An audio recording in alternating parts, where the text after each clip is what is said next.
Unhappiness is a necessary condition for happiness.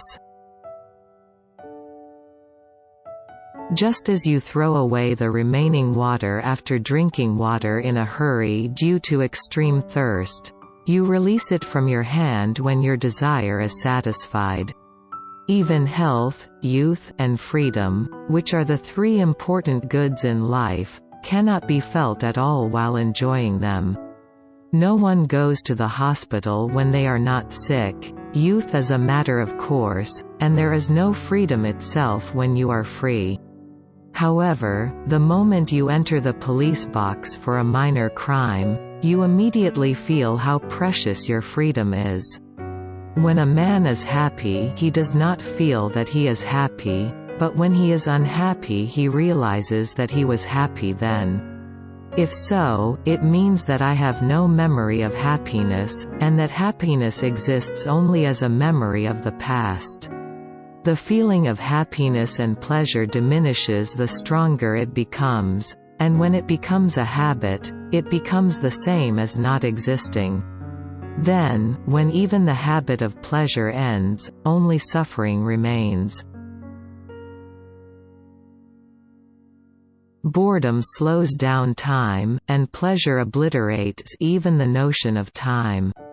Then we can come to this conclusion. Just as we need extreme thirst to realize that water is saving us. A painful warning makes us realize the importance of health, being old reminds us of the value of youth, and extreme restraint tells us the value of freedom. Then, the unhappiness that we hate and avoid so much is a necessary prerequisite for happiness.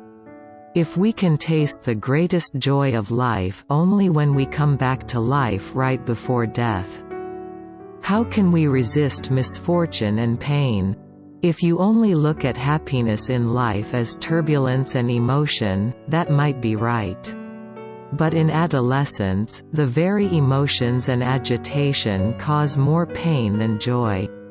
Then, in old age, the intense emotion subsides, and even the things that are so thrilling in youth come with a meditative color. The reason is that perception is free in old age. Perception itself is painless. Of course, emotion or thrill itself does not make people happy. There is no need to be sad because in old age there are few or no opportunities for enjoyment.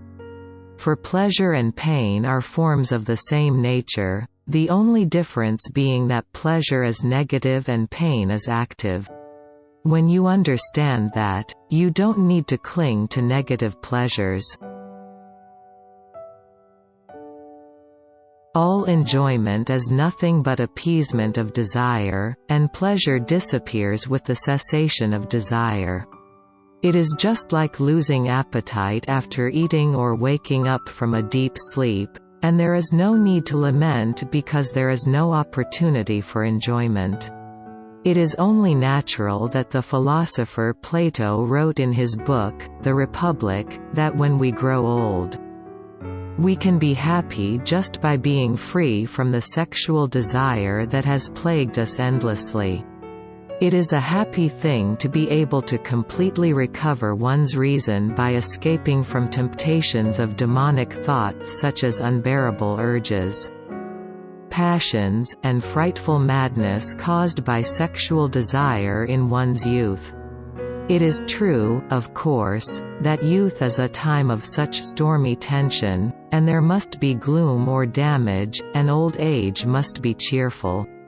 The reason may be that in adolescence, free time is not easily allowed because we have to endure forced labor under the rule of the devil. But after the sexual desire is extinguished, human beings are like dolls with only a skin left. If there is no pain and no joy, that is the happiest state. What I consider to be the greatest teaching on life is the following passage from the philosopher Aristotle's Nicomachean Ethics. What wise people want is not pleasure, but the absence of pain. A wise man wants no pain, he doesn't want pleasure. Suppose, for example, that we are experiencing excruciating pain from a small thorn stuck in our hand. Although our whole body is healthy, we do not appreciate or care about it in the slightest. Only focusing on the pain of the thorn and neglecting other pleasures and pleasures. Not only that, even though our business is going well, if one thing doesn't go our way and we get dissatisfied, we don't even think about other things. Whether we feel victimized and suffer is dependent on this will of the heart. In this way, the will is active and direct. Aristotle's teaching seems to have focused on just that. We should not aim at pleasure and comfort, but only seek the tranquility of the absence of pain.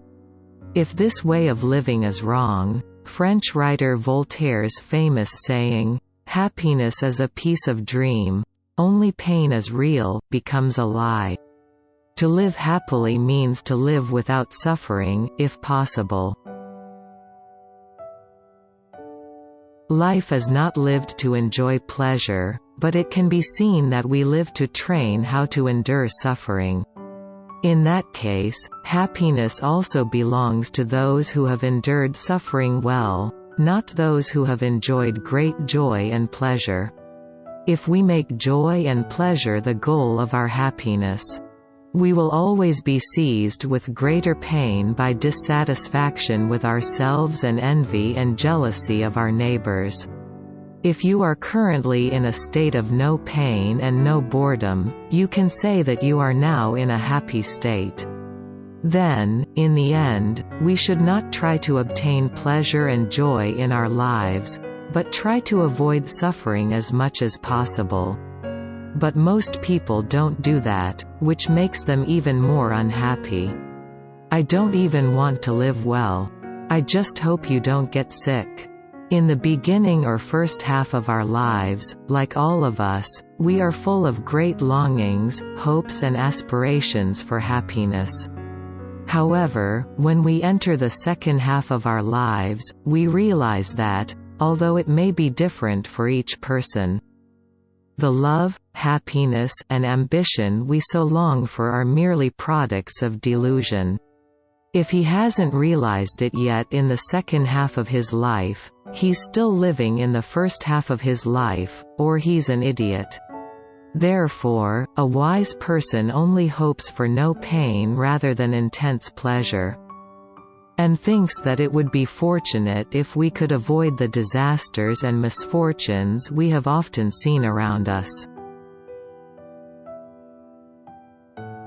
I don't even want to live rich. I wish I could live without getting sick.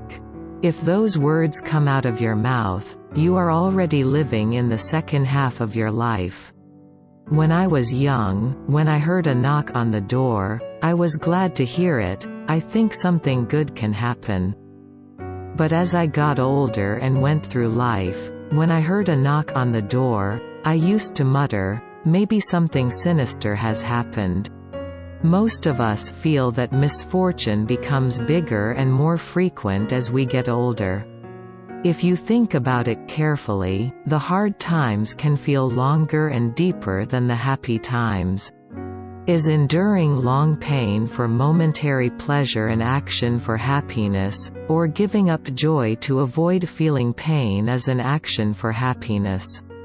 So, Schopenhauer expressed life as a pendulum that goes back and forth between pain and boredom. Since it is desire that moves the pendulum, desire must be abandoned in order to escape from pain and boredom. Ultimately, your life will change depending on how you control your desires.